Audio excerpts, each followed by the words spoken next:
केवल अपने प्रेमियों को सुख देने के लिए आते हैं। भगवान राक्षसों को मारने नहीं आते। वो परम सत्ता का अधीश्वर हमारे पूज्य श्री बक्सर वाले मामा जी श्री नारायण दास जी भक्तमाली, हमें उनका स्मरण होता है। हमने उनके श्री मुख से सुना। वो कहते थे कि भगवान जब वैकुंठ में जाते हैं तो वैकुंठ में रोज एक ही काम होता है। सारे वैकुंठ के पार्षद भगवान की स्तुति करते हैं।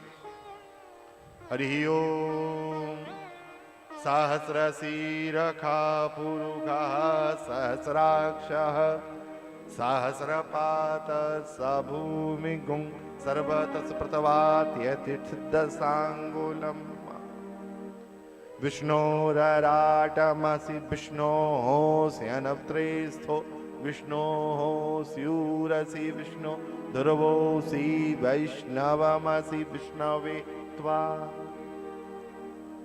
वहां वैकुंठ में सब आते हैं और सब ये मंत्रों की स्तुति करते हैं। हमारे भगवान के कानों में ना खुजली चलने लगती है, भगवान को दर्द होने लगता है कानों में। ये स्तुति सुन सुनकर हमारे भगवान के कानों में दर्द होने लगता है। फिर ठाकुर जी सोचते हैं अब मेरे कानों का दर्द कैसे दूर हो। तो ठाकुर जी सोचते हैं अब चलो पृथ्वी पे चलूं। जब कोई भक्त मुझे गालियां देगा, जब गोपियां कान पकड़ेंगी, जब सखा कहेंगे कि दारी के तू कांते आयो, जब सखा ऐसी कान पकड़ के हमको खिलाएंगे, तो अपने लोगों से जब कुछ सुनने मिलेगा तब हमारे कानों का इलाज हो जाएगा। इसलिए भगवान आते हैं, क्योंकि भगवान को बुरा भला कहने का सामर्थ्य महाराज केवल भक्तों के पास है, इसके अलावा किसी के पास नहीं। भक्त जरूर ठाकुर जी से कुछ भी कह सकते हैं। आप विचार करिए, मदान्दात्मन ऐसा कौशल, ऐसा यशोदा कहती है भागवत में।